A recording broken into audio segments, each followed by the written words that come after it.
Assalamualaikum warahmatullahi wabarakatuh. Halo Elin Story Lovers, apa kabar kalian semua? Semoga selalu dalam keadaan sehat, dimudahkan segala urusannya dan dilancarkan rezekinya, serta dijauhkan dari segala musibah, bencana, dan mara bahaya yang ada di dunia ini. Sebelum kita lanjut ke dalam story, jangan lupa subscribe, like, komen, dan share. Dan aktifkan tombol loncengnya agar kalian tidak ketinggalan dengan story-story yang terbaru. Akhirnya ayahku minta bantuan seorang ahli spiritual karena ayahku yakin Kak Asih tidak terkena gangguan medis, melainkan gangguan non-medis. Dan sangat mengejutkan, menurut ahli spiritual tersebut, Kak Asih terkena guna-guna ilmu pelet jaran goyang. Open Diary.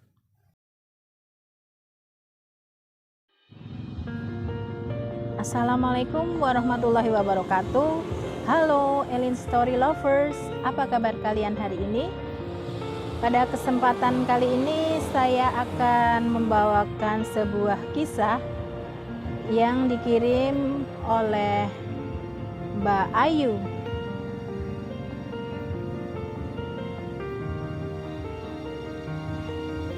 Cerita kali ini berdasarkan kisah nyata kiriman dari seseorang, sebut saja namanya Ayu.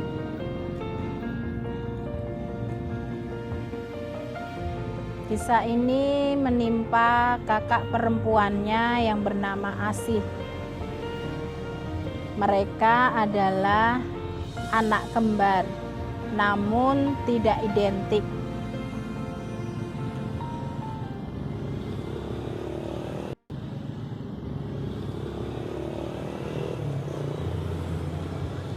Perkenalkan, namaku Ayu. Pada kesempatan kali ini, izinkan aku berbagi kisah yang menimpa kakakku di channel ini. Kisah ini tidak bisa aku lupakan sepanjang hidupku. Aku dan kakakku adalah anak kembar, namun bukan kembar identik. Kakakku berkulit putih seperti ibuku, sementara aku berkulit sawo matang seperti ayahku.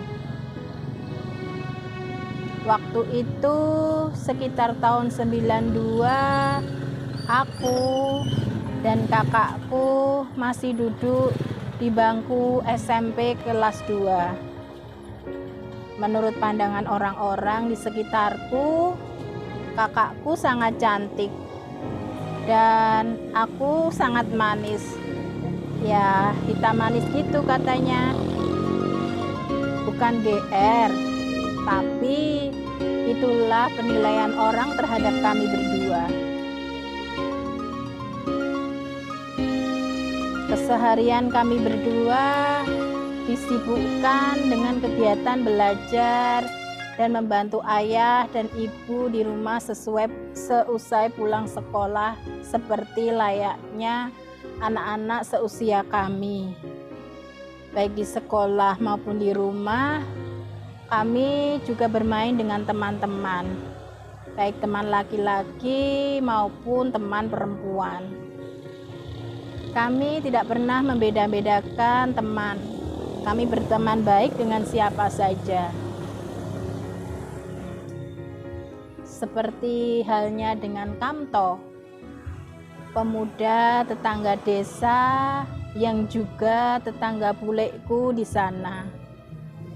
Kami mengenalnya dengan cukup baik dan berteman akrab dengannya. Kamto saat itu sudah kelas 3 SMA. Dia sering main ke rumahku, khususnya hari libur atau pas malam minggu atau minggu siangnya.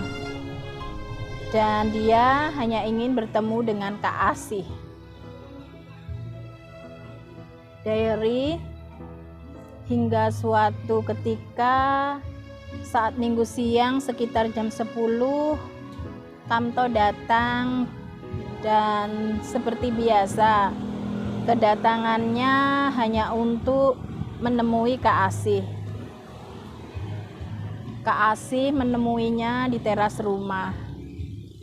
Saat itu Kamto menyatakan perasaannya pada Kak Asih.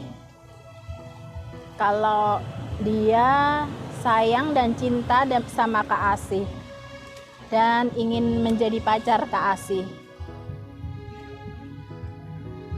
Waktu itu Kak Asih pun menolak secara baik-baik dan bilang ke Kamto bahwa Kak Asih belum mau memikirkan soal pacaran. Selama ini Kak Asih hanya menganggap Kamto sebagai teman sekaligus kakak. Karena kami tidak memiliki kakak laki-laki. Kak Asih pun menyarankan Kamto agar fokus belajar dulu. Jangan memikirkan pacar, karena mereka sama-sama masih sekolah. Apalagi Kak Asih masih kelas 2 SMP. Masih terlalu dini untuk memikirkan soal asmara. Belum saatnya, jelas Kak Asih. Namun dari wajah Kamto terlihat jelas rasa kecewa yang dalam akibat penolakan Kak Asih tersebut.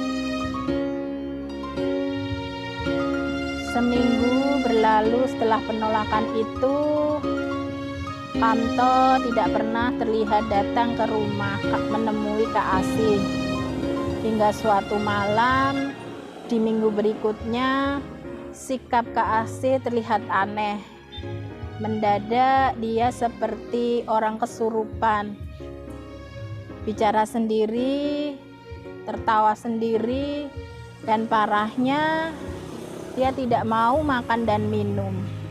Hanya kadang mengigau dan menyebut-nyebut nama Kamto. Padahal saat itu kami sedang menghadapi ujian kenaikan kelas. Aku pun bingung dengan perubahan sikap Kak Asih. Ayah dan ibuku pun ikut bingung dibuatnya. Bahkan ibu sampai menangis melihat kondisi Kak Asih yang sudah tidak bisa diajak komunikasi. Sudah 2 hari sikap Kak Asih seperti itu. Mendadak murung, mendadak tertawa, dan rambutnya pun acak-acakan. Hanya mengurung diri di dalam kamarnya. Badannya mulai terlihat lemas karena tidak mau makan. Akhirnya ayahku minta bantuan seorang ahli spiritual. Karena ayahku yakin Kak Asih tidak terkena gangguan medis, melainkan gangguan non-medis. Dan sangat mengejutkan, menurut ahli spiritual tersebut, Kak Asih terkena guna-guna ilmu pelet jaran goyang. Alhamdulillah saat itu pertolongan belum terlambat. Jika sampai 7 hari Kak Asih tidak ditolong atau si pengirim pelet tidak datang menemui Kak Asih, menurut ahli spiritual itu ada 2 kemungkinan yang akan terjadi pada Kak Asih. Dia bisa meninggal atau dia akan menjadi gila. Setelah diobati oleh ahli spiritual, beliau menyarankan agar Kak Asih lebih rajin sholatnya dan memperbanyak zikir serta mengaji. Ayah dan ibuku pun yang masih penasaran bertanya, siapa yang tega berbuat seperti itu pada Kak Asih? Ahli spiritual hanya menjelaskan kalau guna-guna itu dikirim oleh seorang dukun atas permintaan seorang laki-laki yang pernah sakit hati pada Kak Asih. Akhirnya orang tuaku tidak mau mengusut lebih jauh siapa dalang dibalik itu semua, karena memang sulit untuk membuktikannya. Orang tuaku ikhlas dan pasrah pada ketetapan Allah Subhanahu wa Ta'ala dan berdoa semoga hal itu tidak terulang lagi. Lihat diary, aku hanya menebak-nebak saja. Apakah mungkin ini adalah perbuatan Kamto yang sakit hati karena cintanya ditolak oleh Kak Asih? Entahlah. Kondisi Kak Asih sekarang berangsur membaik. Kak Asih sudah mau makan, pikirannya sudah mulai tenang. Meski demikian, aku melihat perbedaan pada diri Kak Asih dari sebelum kena pelet dan setelah kena pelet. Meskipun sudah diobati oleh ahli spiritual. Kak Asih sekarang terlihat seperti orang bingung dan kadang terlihat murung. Entah apa yang dirasakannya, aku tidak tahu. Kalau ditanya jawabannya, malah bikin aku bingung sendiri karena tidak nyambung. Sekolahnya pun jadi berantakan dan Kak Asih harus tinggal kelas karena tidak ikut ujian kenaikan kelas beberapa hari. Namun akhirnya Kak Asih tetap bisa menyelesaikan sekolahnya di bangku SMP. Ya, meskipun dengan nilai yang pas-pasan. Ayah dan ibuku juga terlihat sangat sedih dan prihatin melihat kondisi Kak Asih. Setelah lulus SMP, Kak Asih tidak melanjutkan studinya. Setelah kejadian itu, Kak Asih sepertinya sulit sekali untuk berkonsentrasi dalam belajar. Sekitar setahun setelah lulus SMP, kondisi Kak Asih mulai menunjukkan perubahan yang lebih baik. Kak Asih lebih ceria. Dan kami sekeluarga selalu memberi support pada Kak Asih. Diary, kebetulan saat itu ada seorang pemuda lulusan sebuah pesantren yang datang ke rumah dan melamar Kak Asih. Pemuda itu tetangga dari salah satu kerabat ayahku. Akhirnya ayah dan ibuku menerima lamaran pemuda tersebut. Tentunya dengan harapan agar kelak si pemuda itu bisa membimbing Kak Asih dalam agama. Sehingga Kak Asih juga bisa pulih seperti sedia kala. Ayah dan ibuku juga sudah menjelaskan kondisi Kak Asih. Dan pemuda itu juga bisa menerima kondisi Kak Asih.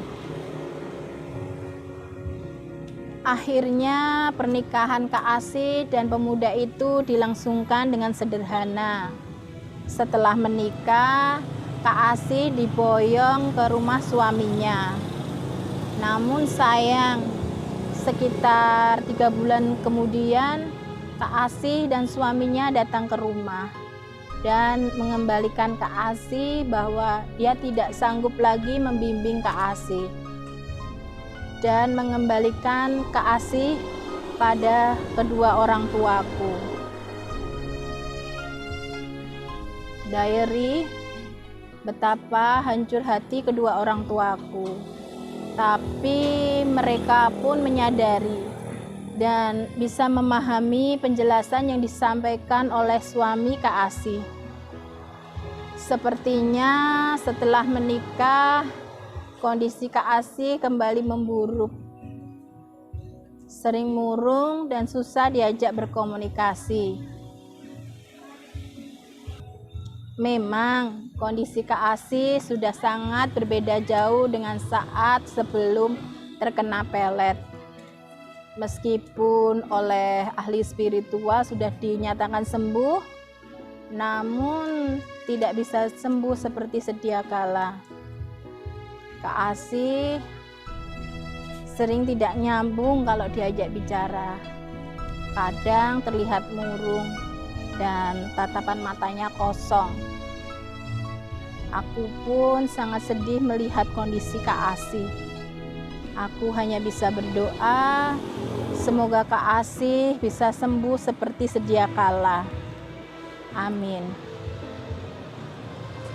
Itulah kisah nyata yang dialami kakakku, Kak Asih. Semoga ada hikmah yang bisa diambil dari kejadian tersebut. Terima kasih buat Mbak Ayu di salah satu kota di Jawa Tengah yang telah mengirimkan kisah yang dialami oleh kakaknya. Nah, untuk kalian yang mempunyai kisah yang serupa dengan Mbak Ayu atau mempunyai kisah pengalaman hidup yang tidak bisa kalian lupakan sepanjang hidup kalian, silahkan kalian kirim lewat email di elins.story@gmail.com. Terima kasih. Wassalamualaikum warahmatullahi wabarakatuh.